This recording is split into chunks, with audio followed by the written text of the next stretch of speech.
बिस्मिल्लाहिर्रहमानिर्रहीम। अस्सलाम वालेकुम व्यूअर्स। आज की इस वीडियो में मैं इस नेक डिज़ाइन की कटिंग और स्टिचिंग आपके साथ शेयर करूंगी, और वो भी इतने आसान तरीके से कि बिगिनर्स भी इसे बहुत आसानी और सफाई के साथ बना लेंगे। तो चलिए बिना टाइम ज़ाया किए इसे बनाना हम शुरू करते हैं। इसके लिए मैंने ये पेस्टिंग पेपर ले लिया एक, और इसे डबल फोल्ड कर लिया। इसकी लंबाई 8 इंच ली है और चौड़ाई जो है इसकी वो 10 इंच है। मेरे पास नेक विड्थ की जो पैमाइश है वो 5 इंच है, तो इसका हाफ़ मैंने ले लिया 2.5 इंच। और इस तरह फोल्ड साइड से इससे इंची टेप को इस तरह से रखेंगे और 2.5 इंच पर नेक विड्थ का निशान लगा लेंगे। और ये निशान लगाने के बाद अब इसी तरह से इसके सामने एक निशान नीचे वाली साइड इस तरह लगा लेंगे 2.5 इंच पर नेक विड्थ का। दोनों तरफ नेक विड्थ का निशान लगाने के बाद आप नेक डेप्थ का निशान लगाएंगे। नेक डेप्थ मैं 5 इंच ले रही हूँ, तो इस तरह 5 इंच पर लंबाई में एक निशान लगा लेंगे। और फिर उन दोनों निशानों के ऊपर इंची टेप को इस तरह से रखेंगे और यहाँ भी 5 इंच पर एक निशान लगा लेंगे। ये निशान लगाने के बाद अब इन निशानों को स्केल की मदद से इस तरह से मिलाएंगे और एक बॉक्स बना लेंगे। और इस तरह बॉक्स बनाने के बाद अब इस बॉक्स के कोने पर इंची टेप को इस तरह से रखेंगे और 1 इंच पर निशान लगा लेंगे, इस तरह तिरछा करके। और फिर इस निशान से इस तरह से राउंड शेप देते हुए गोल गले की शेप बना लेंगे। और इस तरह गले की शेप बनाने के बाद इसे पिन अप कर लेंगे और इस निशान के ऊपर से इसकी कटिंग कर लेंगे। और इस तरह गले की कटिंग कर लेंगे। कटिंग करने के बाद 1.25 इंच का गैप लेंगे और इस तरह 1.25 इंच के फासले पर इस तरह इंची टेप को रखते जाएंगे और इसी शेप में इस तरह निशान लगाते जाएंगे। इंची टेप को इस तरह घुमाते जाएंगे और 1.25 इंच के फासले पर पहले जो गला काटा है उससे 1.25 इंच के फासले पर इसी शेप में गोल गले का एक और निशान लगाएंगे।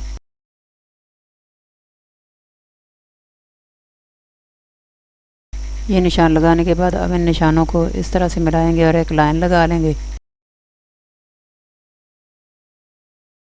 अब 1.25 इंच लंबाई और चौड़ाई लेते हुए पेस्टिंग पेपर का एक स्क्वायर पीस काट लेंगे। और इस तरह से मैंने ये स्क्वायर पीस काट लिया है। ये देखें, इसकी लंबाई दोनों तरफ से लंबाई और चौड़ाई इसकी 1.25 इंच ली है और इस तरह चौकोर पीस काट लिए 1.25 इंच लंबाई और चौड़ाई लेकर। अब इस चौकोर पीस को इस तरह से फोल्ड कर लेंगे और इस तरह फोल्ड करने के बाद इसकी फोल्ड साइड पर इंची टेप के साथ पैमाइश करेंगे और एक पॉइंट पर निशान लगा लेंगे। यहाँ से हमने इसकी चौड़ाई 1/4 इंच रखनी है, तो इसका हाफ लेंगे और एक पॉइंट पर निशान लगा लेंगे।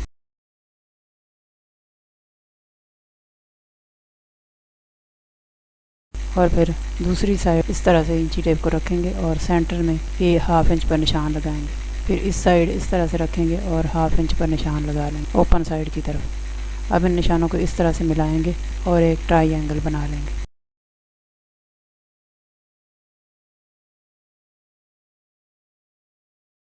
अब इन निशानों के ऊपर से इसकी कटिंग कर लेंगे और इस तरह से मैंने इसकी कटिंग कर ली है। अब इसकी पैमाइश करेंगे, तो ये देखें, इस ट्रायंगल के ऊपर से जो चौड़ाई है वो 1/4 इंच से एक पॉइंट ज़्यादा है। 1/4 इंच एक पॉइंट लिए मैंने। और इसकी ट्रायंगल के कोनों से चौड़ाई 1 इंच है, क्योंकि हमने 1/2 इंच ली थी डबल करके, तो इस तरह इसकी टोटल चौड़ाई 1 इंच बनी है। यहाँ से नीचे से कोनों तक लंबाई है वो 1/2 इंच है और इसकी जो टोटल लंबाई है वो 1.25 इंच है। जैसे मैंने चौकोर पीस काटा था 1.25 इंच लंबाई और चौड़ाई लेकर। अब इसको इस तरह से डबल फोल्ड करके साइड पे रखेंगे और पेस्टिंग पेपर का जो गला काट के रखा था उसे इस तरह से पिन अप कर लेंगे डबल फोल्ड करके दोनों साइडों से, ताकि कटिंग करते वक्त ये हिले नहीं और दोनों तरफ से डिज़ाइन की जो शेप है वो एक जैसी आए।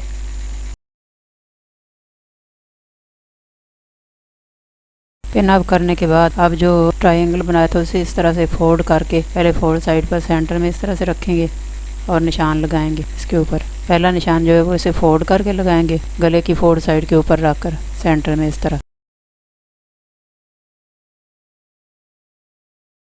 और फिर इसे बाद में पेंसिल से इस तरह से डार्क कर लेंगे, ताकि कटिंग करते वक्त जो इसकी शेप है वो अच्छी बने। और फिर आगे वाले जो निशान है वो इस तरह ट्रायंगल को खोल कर रख लेंगे और इस तरह लगाते जाएंगे। दोनों ट्रायंगल के दरमियान का जो फासला है वो 1/4 इंच रखना है हमने नीचे वाली साइड से। और इस तरह निशान लगाते वक्त ये ख्याल रखें कि ये जो ट्रायंगल के कोने हैं ये आमने सामने आने चाहिए और ट्रायंगल के कोनों का फासला 1/4 इंच होना चाहिए। और इस तरह रखते जाएंगे और सारे निशान लगा लेंगे। और इस तरह से ये मैंने सारे निशान लगा लिए। अब इन निशानों के ऊपर से इसकी कटिंग कर लेंगे।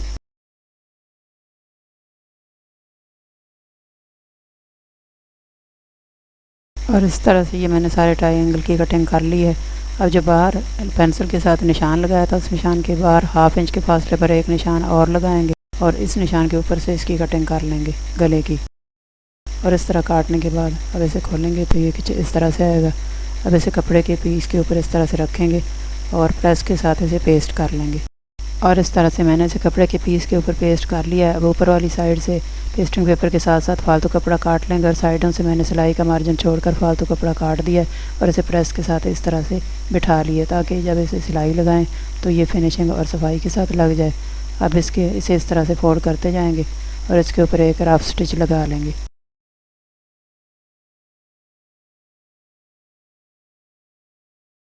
और इस तरह से मैंने इसके ऊपर रफ स्टिच भी लगा लिया है। अब सिलाई के साथ साथ ये जो फालतू कपड़ा इसे काट देंगे।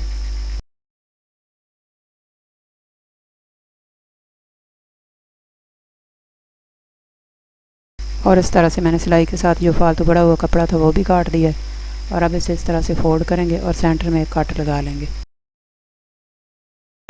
ये कट लगाने के बाद अब कमीज़ को मैंने सीधा रख लिया और इसके ऊपर गले को इस तरह से उल्टा रखेंगे और इस तरह गले और कमीज़ के सेंटर को मिलाते हुए पिन अप कर लेंगे।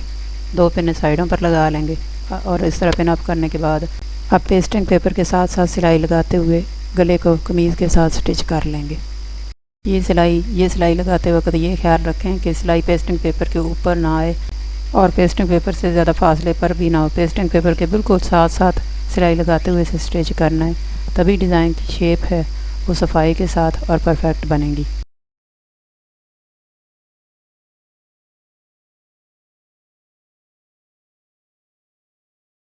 और इस तरह से पेस्टिंग पेपर के साथ साथ सिलाई लगाते हुए मैंने सारे गले को स्टिच कर लिया है।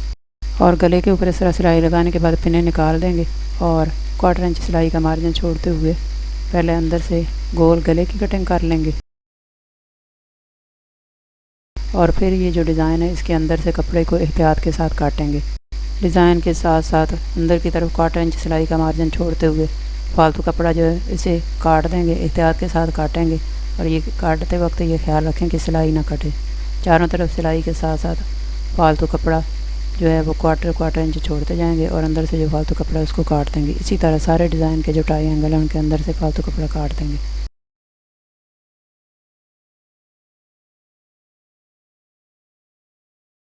और इस तरह से ये मैंने सारा कपड़ा जो अंदर से फालतू काट दिया है। अब इन ट्रायंगल के कोने के ऊपर इस तरह छोटे छोटे कट लगाएंगे ताकि जब हम इसको सीधी साइड पलटें तो ये सफाई के साथ और फिनिशिंग के साथ पलट जाए और इसमें झोल ना आए और सलवटें ना पड़ें। और ये कट लगाते वक्त ख्याल रखें कि सिलाई ना कटे। ये कट भी सिलाई को बचा कर लगाने हैं और इस तरह एहतियात के साथ तीनों ट्रायंगल के तीनों कोनों पर कट लगाएंगे सिलाई को बचाकर। और इस तरह से ये मैंने सारे ट्रायंगल के कोने पर कट लगा लिए हैं। अब इनको सीधी साइड पलट लेंगे किसी नोकीली चीज़ की मदद से। और इस तरह इसको सीधी साइड पलटते वक्त भी एहतियात के साथ और आराम से इसे सीधा करना है ताकि ये सिलाई ना निकल जाए और ये ख़राब ना हो जाए। बहुत पूरी एहतियात के साथ आराम से इस तरह से सीधी साइड पलट लेंगे।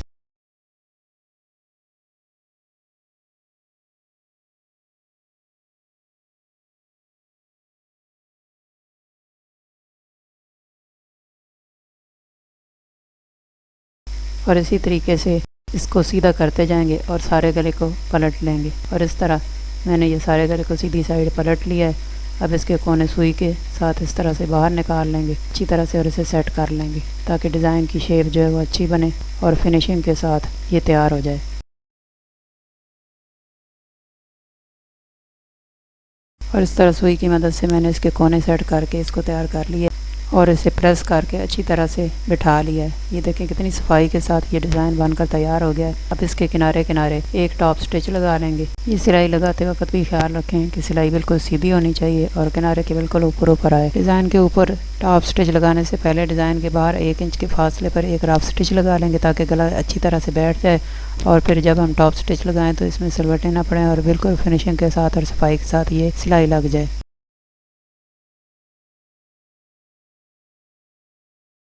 और इस तरह से मैंने गले के बाहर 1 इंच के फासले पर ये रफ स्टिच लगा लिया है। और अब डिज़ाइन के किनारे किनारे टॉप स्टिच लगा लेंगे।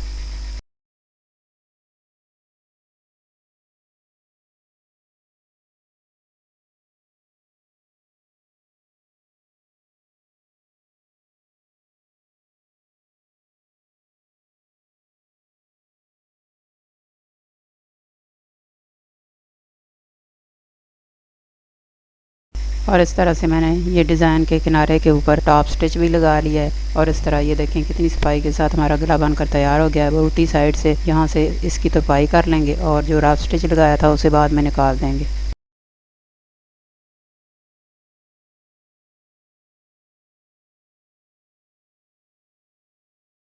और इस तरह से मैंने ये सारे गले की तुरपाई कर ली और रफ स्टिच को निकाल दिया। अब ये देखें कितनी सफाई के साथ गला हमारा तैयार हो गया है डिज़ाइन। अब यहाँ ट्रायंगल के कोने पर अंदर वाली साइड मोती लगाएंगे। ये मैंने वाइट कलर के मोती लिए हैं, अगर आप चाहें तो सूट के साथ के भी लगा सकते हैं, लेकिन ये मैं कंट्रास्ट लगा रही हूँ वाइट कलर के।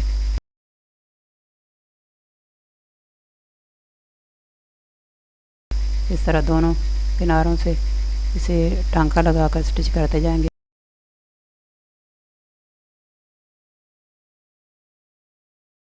और इस तरह सारे ट्रायंगल के दरमियान मोती स्टिच कर लेंगे। ये मैंने सारे मोती लगा लिए हैं और इस तरह हमारा ये नेक डिज़ाइन बनकर तैयार हो गया। और तैयार होने के बाद ये कुछ इस तरह से नज़र आएगा। देखा तैयार होने के बाद ये कितना खूबसूरत लग रहा है। आप भी इसे ज़रूर ट्राई कीजिएगा और अगर वीडियो पसंद आए तो इसे लाइक, शेयर और चैनल को सब्सक्राइब करना ना भूलें। साथ में लगे बेल के बटन को भी प्रेस कर लें। इसका ये फ़ायदा होगा कि हमारी वीडियो अपलोड करते ही सबसे पहले आपको मिलेगी। इसके साथ ही मुझे इजाज़त दीजिए। इंशाल्लाह किसी नई वीडियो के साथ फिर हाज़िर होंगे। तब तक के लिए थैंक्स फॉर वॉचिंग। अल्लाह हाफ़िज़।